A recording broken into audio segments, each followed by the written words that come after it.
Okay. I feel like bugles and stuff should play.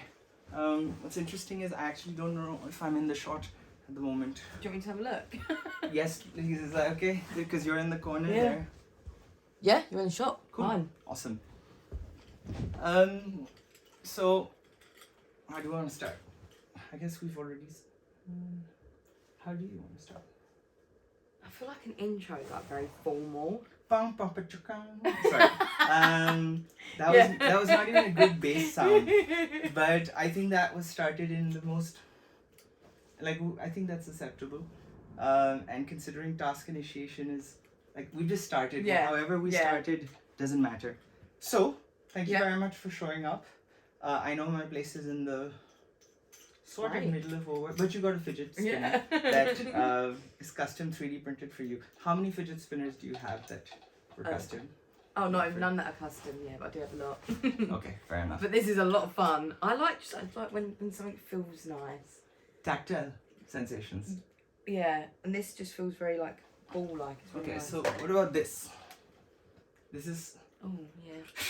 I like silicone things as well. They feel nice. Fair enough. You know what I mean? I don't like yeah. it. No, that statement could be taken out of context very easily. No. But no, seriously, thank you for coming around. And what I wanted to do was at the last ADHD and Tech event, or even it was also the first. Yeah. Managed to meet a bunch of really cool people from interesting backgrounds, and I remember vividly that after the talk, or even during the talk, you were stimming a lot. Oh yeah. You were just and then when I spoke to you later, you were like, I was struggling to stop myself getting up and coming on stage and being like, I'm going to talk as well. I found it really difficult not to talk. And to be fair, I find it quite difficult not to talk all the time. But when someone's saying something that I really agree with, or I know, or I get on board with, I find it so hard, and I'm like, oh my god, I just want to get up and talk. I just want to tell everyone. No, fair enough. So that's why I like doing this. yeah, it's really cool. And just for context, and it's really funny looking at the iPhone with the three lenses. Yeah. It almost looks like a face that's Yeah, just it surprised. But yeah, I think that's already been a very ADHD intro. So for context, I'm Isa, which is probably on my LinkedIn already or wherever I'm posting this. Yeah. And this is Jamie, and we both have combined ADHD. And at the event, as I mentioned, you were quite eager to talk about your own experiences, or interestingly enough, relate to experiences. It was relate, Which brings me to a fun ADHD trait that a lot of people don't understand, which is, you're talking about yourself in a story. You always relate. I'm going to vocally relate, but for people who don't know that I'm basically saying, hey, by the way, I can completely understand where you're coming from because I've done this myself. Yeah, and 100%. Just in the spirit of making sure certain things are going according to plan, and I think, oh wow, this is, I have to have fewer tabs open. Yeah. You but definitely do. I'm just checking. I'm just checking if I'm actually recording something from the screen. Is this it? Yes. Okay. It is. Oh no, I didn't click record. It's okay because this is the secondary thing. Yeah. I really hope record was playing there. You checked, right? In terms of. I love it. Yes, it is. Okay. This is actually naturally turning into a really fun thing. So let's do. I was talking a second ago about how people can very strongly relate and share their story, but it seems to become or be seen as I'm stealing the spotlight now. Give me attention. Yeah. And what I'd love to hear about today is, because you seem to resonate so strongly with some of the things we were talking about, I would really love to get a bit of context about your journey and specifically the moment where you went from I've heard people saying this ADHD thing to oh shit, I might actually have it. Yeah. And then I really would like to understand your journey of the acceptance and myth busting and what the bad advice is, separating that, etc. Yeah. But over to you. Yeah. So when I was at secondary school, I think I was about 14. I was tested for pretty much everything. So they were like, "There's something wrong with her. We just don't know what it is yet." And I was going to hospital like once a week. Oh. Where they would like make By the way, do there's tests this time on me. I went to the hospital. Go on. Yeah, they basically just done loads of tests on me. They thought because I was daydreaming a lot that I was having seizures. Okay. They like thought absent seizures where you lose. Okay. Yeah, they thought I was having seizures, so I got tested for epilepsy, tested me for autism, ADD, dyslexia, dyspraxia. And it was quite, do you know what, going through that I think was like quite traumatic. Sounds like comorbidity roulette. Like Yeah. just spinning the wheel and being like, what's next? Yeah, and I mean like the epilepsy one was, it was horrible. They put paste on some pads and stick it on your head and flash a light in your face. It's awful. But yeah, basically when I was younger I got diagnosed with ADD, which is more commonly found in girls. Which is now considered ADHD inattentive type. Yeah. So, and like it makes sense, or it made sense. I'm dyslexic as well, and basically, with when I was at school, they just they were like we don't quite know what's wrong with her, but there's no actual records of me going to the hospital anymore, and I know I haven't just made this up in my head, so I haven't got anything. So as I got older, I started to realise in a lot more detail, like I'm struggling. My brain does not ever work the same way as anyone else's that I know.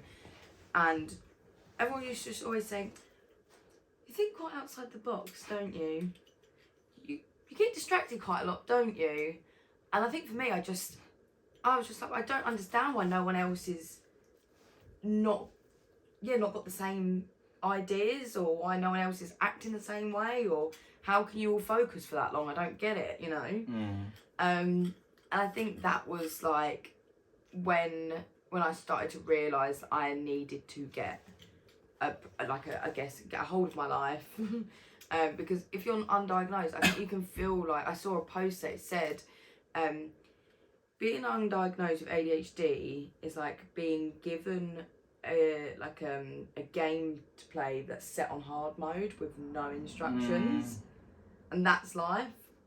But as soon as you got your diagnosis, at least you have some instructions to follow. Like, it's still hard if you've got some instructions to follow. So I think most recent, so I got diagnosis through privately, and I'm going back through the NHS anyway, still on their waiting list, just because.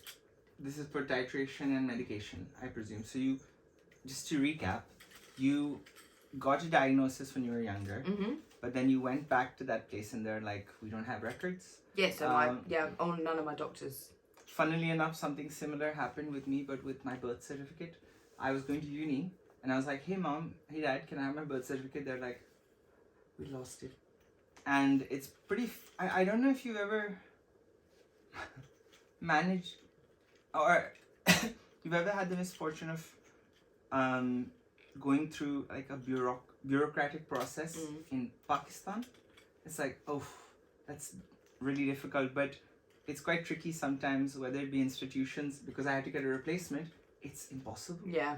And it's like, where do we get the information from? What am I meant to do? So you then went and got a diagnosis privately again. Yeah. And the fidget toys, I hate, I'm just happy.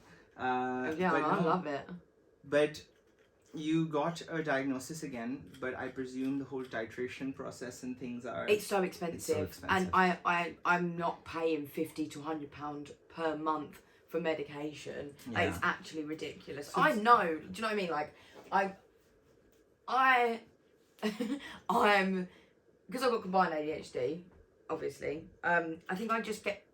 It really annoys me that, like, just because our brains work differently, I'd have to pay that obscene amount of money just so I can get on the same playing field as everyone else.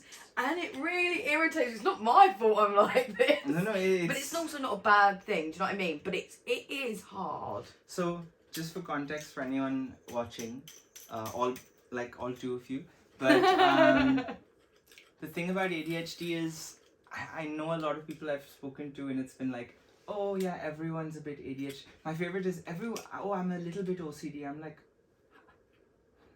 I'm feeling dyslexic today. I'm feeling a bit dyslexic.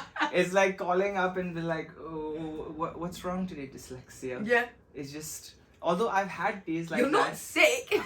I've had days like that where it's like sleep deprivation or something makes it like, yeah. my brain is like, these words are harder than usual. But what happens is that everyone has traits like that. Yeah. And what ends up happening there, and I might, by the way, give you this as well, just to do the colors and stuff. I'm curious as to whether this is being heard by the really loud mic. It's okay, but I just wanted to provide a different alternative that's different. I'll swap out a new 3D printed thing every few minutes. Yeah. But but what it is that ADHD, it's about the intensity. So everyone can have symptoms, or everyone can have experiences that are very relatable in terms of ADHD. But the intensity of those things, as well as like the impact that it has on your life, negative impact. Yeah. So it's like, it's the emotions. Like, it's when emotional people think I'm dysregulation. being really dramatic, and it's like, I wish I could touch you and you could just feel how intense I'm feeling these feelings, whether I'm happy, sad. please don't, I'll double up. But like, whether you're happy, sad, excited, angry, everything is just like an explosion of feelings in that moment, and it's really hard to tell people. They're like, oh, just calm down. I wish I could. I really wish I could. I remember that example I was showing you guys at the event, where I was like, it's hard for people to understand that some people will have a harder time reading something based on their vision and stuff like that. But the idea is that a lot of people can't simply, like, we have a sample size of 1. And we believe that everyone is going to be seeing the same thing, but that's just not true. Yeah. And unfortunately, for a long time, we haven't needed to dig much deeper into that, or we haven't been maybe settled enough to be like, oh, what's the difference here? Yeah. But yeah, so the idea is that, and to be honest, the NHS and a few other websites do a better job of listing the symptoms. But I think analogies are a good place to express or explain how certain things feel. Like, a lot of people I work with as an ADHD coach will say stuff like, it's like walking in molasses. Everyone else is like, why aren't you running? And you're just like, fuck. Yeah. Like, it's tasty sometimes. But the other thing is, like, I think someone said, and this one hit me hard, because of the fact that so many ADHD things are either cause sleep issues or vice versa. There's some theories in terms of I can sleep quite a lot sometimes. No, I can as well. It depends on the time. Yeah. And what happens is, like, people with ADHD often deal with something called it's a common comorbidity which is called delayed sleep phase syndrome. And what ends up happening is your circadian rhythm, instead of it just being sort of like sun goes down, your brain starts telling you to calm down and relax, and then sun goes up, you start waking up. There's a different problem here where the sun just is a bit moody and comes some days, doesn't on other days. But the idea is that you have a shift in what your sleep cycle is. So for me, sometimes I find 12 to like 4 a.m. is where my brain's just like, hey, I can do everything. I can do this, I can do that. But then my brain has to go, no, you have to wake up for work tomorrow at this time. I panic as well when I know that I need to be awake. And you don't sleep the whole night? Yeah. Okay, I need to. That's it. I panic. I have that with flights and a few other things. Oh, I'm also scared of flying. Okay, fair enough. I'm not too scared of heights. flying except for the expense of it. But yeah, it's quite interesting. The heights and flights, I didn't mean to rhyme that, but it worked out. They are very different things, because when you're in a plane, you're like, yeah, we're high up. But when you're like in a building and you're like, oh shit, I'm gonna fall.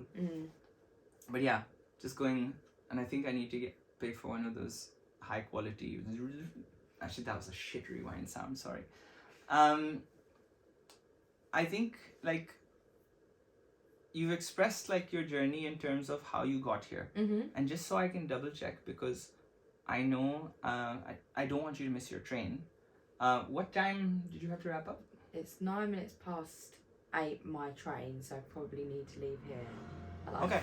10 to. Cool. So 10 to. Now I'm gonna pretend to do the maths in my head, and it's like, okay, we have like 15 minutes. Cool. So I guess one of the things that I wanted to talk about here was, how are you finding, sorry, you're in a very unique position, or not maybe a unique position, but an interesting position that's relevant to a lot of people out there right now. I think ADHD UK announced that the NHS is telling doctors not to prescribe medication for new people because they're just short on demand. And I don't think anyone predicted A, the pandemic, and 2, that there's like a 400% increase in people being like, you know what, I might be struggling.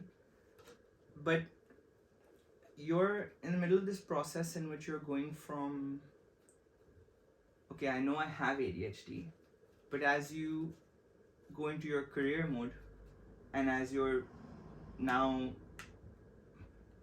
basically with the autonomy that comes with after graduating uni and everything, life sort of kicks you, or not necessarily. I mean, I left school and got into recruitment. Like, I interesting. didn't really have. I've just never really. I've never thought that I was ever. I was ever able to actually do anything, because school life taught me that I was stupid, rubbish, unfocused. So I was like, well, what am I going to do? I can talk to people. I talk all the time. So I just got straight into, well, I went to dance college for like less than a year.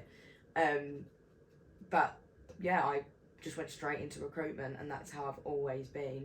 And it has How been... old were you then? 16.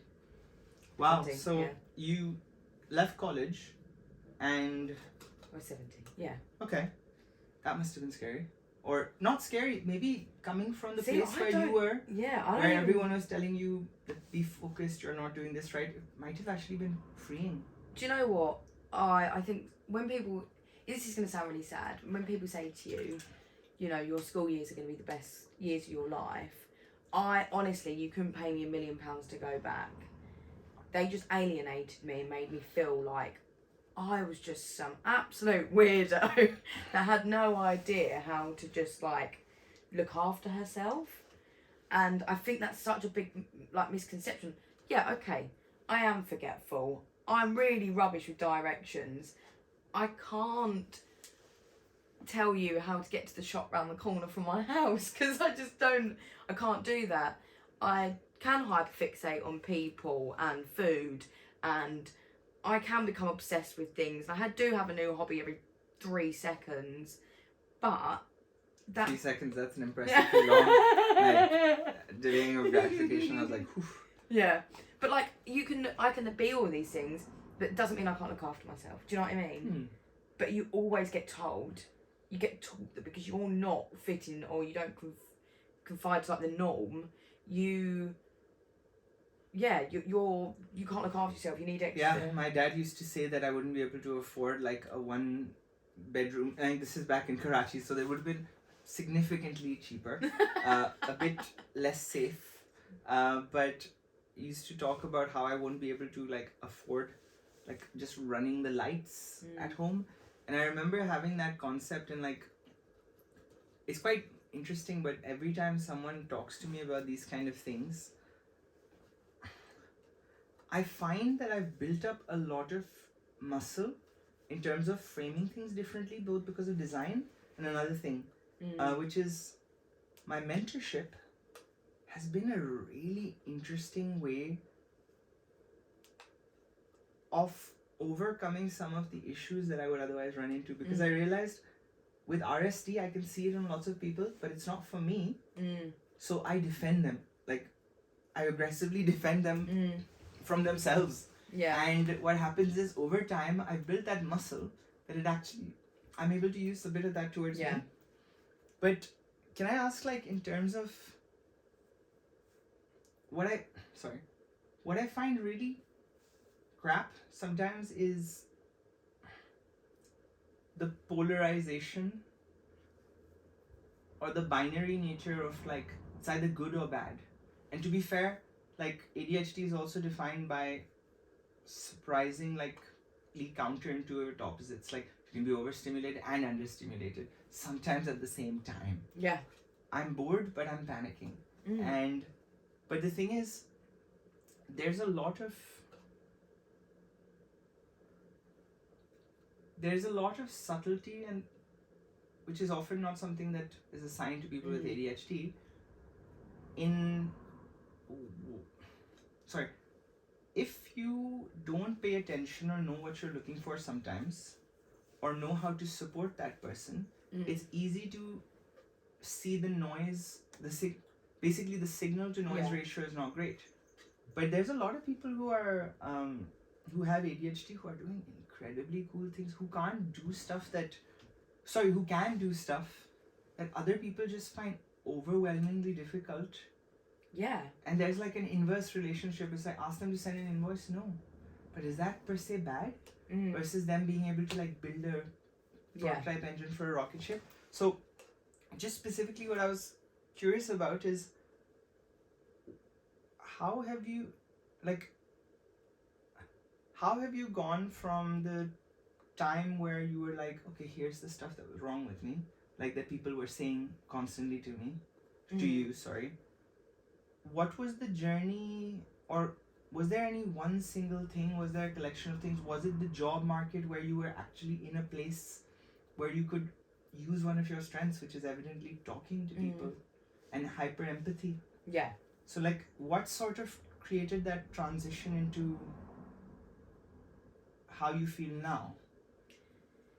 Yeah, I think, obviously going to, it's weird because at school, I would talk to anyone and everyone. Like, I didn't care who you were, you know. But obviously you have your hierarchy in your groups and stuff, don't you? You get, like, the popular kids and the unpopular kids, and then the goths or whatever, you know, the emos, like, and that's very much how my school was as well. But, like, I didn't, that stuff never entered my brain. Like, I never went, you're in a different group to me, I'm not going to talk to you. You just went up and were like, friend? Yeah. And that was really frowned upon in school. You had to stick to your social status and stay in your lane. Whereas I was just happy to go, la la la la, make friends with everyone. I didn't care. But it's when I went to work, I was like, but this is the skill that's actually allowing me to be good at something. So that's why I've stuck at it, and that's why I want to for a long time, because I've been able to just keep doing the thing that I love doing, and it's the thing that gives me validation for myself as well. And I think the one thing that ADHD's helped with is the hyper empathy with recruitment. Is a lot of people just think there's sharky recruiters, and don't get me wrong, there are, but, like, for me, if someone said to me, I need to get a pay increase of 10 grand because of this reason, I need to feed my kids, or I need an extra 10 grand because, I don't know, they've got a new baby on the way and they need to pay more. No, do you know what I mean? That stuff for me makes me want to help them and go the extra mile. Can I ask, like, and I'm sort of, like, letting us go on a meander, because I think that's sometimes the beauty of it. Like, the initiation came from the notes and stuff, but we're going on interesting topics anyway. Can I ask, how do you temper that? Because what I understand from my own experience, although I'm trying to be better at it, and a friend's experience, or friend/client, a client first and then became a friend, where they have a hard time saying no. Because of the hyper empathy. I have a real and hard as a result, time they leave no time for themselves. Is that something you've experienced? Yeah, a lot. Say yes to all my friends. I have a boyfriend. I'm at work. You said yes to coming here, which is further than you expected. You were like, hi, Wickham isn't in London. It's like, yeah. Yeah, I also live in Kent, so that makes a lot of sense. Fair enough. But yeah, I find it really difficult to say no, and then I find it really difficult as well to find time for myself, and then I end up getting burnt out. My mum and dad always say to me, like, Jamie, you're really burning the candle at both ends. You really are. So can I, one of the things that's been interesting is, after like talking to a lot of people about this, and just, I love talking as well. Surprisingly, I also really enjoy listening. When I have people who literally like are like me. Yeah, so I'm getting distracted by the dolphins. Oh, it's so look at it. It's an Apple TV background thing, but yeah, no, it's completely fine. They're so pretty. No, they are. My cat tries to attack the screen, which is why she's not allowed here anymore. But yeah, it's when you said the thing about like burnt out, right? I was thinking about it recently, and I was thinking of like a lot of ADHDers have this like micro burnouts, or not micro burnouts, but they just have a really small ones in between. Like people go like burnout for months. We do that as well, but it becomes years depending on how burnt out we are. But one thing that's interesting that I've noticed, and I'm curious as to whether you've experienced this as well. But the tricky thing about having like the dopamine seeking behavior, because we have what's theorized to be lower dopamine thresholds as well as high reuptake. It's like we have less and then it goes away quicker, which is a shit deal. Yeah, but really is. What happens is sometimes, and this is the same when I'm going out somewhere which is fun, getting out is really hard. Like getting out of the door to start and initiate is really hard. But once I'm doing something, or once I've initiated something, it becomes really difficult to disengage and stop chasing the dopamine. So like if I'm doing a project, what happens is my brain sucks at stopping and saying, hey, it's enough. Because the stimulus from the task I'm doing is self-sustaining and makes me forget that I'm tired. I go on for another few hours, and then suddenly when the dopamine stops, it's like I've been hit by a truck. Well, and tiredness. Yeah, I get it, because like I do this as well even with like going out and going to the pub. I love it. Love being social with my friends. Do I ever want it to end? No. And that's the bad part. Because I'm like, I don't want all my friends to leave me. We're having such a good time. We don't need this to end. Why are we needing this to end? Let's carry on. What we're doing. Okay, leave me as in like leave out there, because I was like, is RST coming out to play as well? But no, No, it's just like, I don't want you to leave me because we're having such a good time. So why do we want this to end? And I never want, so if I'm enjoying something, I literally never want it to end. Yeah. Until I get bored of it and I'm like, yeah, bye. and sometimes that just happens like this. I was hyperfixated on noodles for like 3 weeks. Oh no, maybe, no, it was longer than that, that's a lie.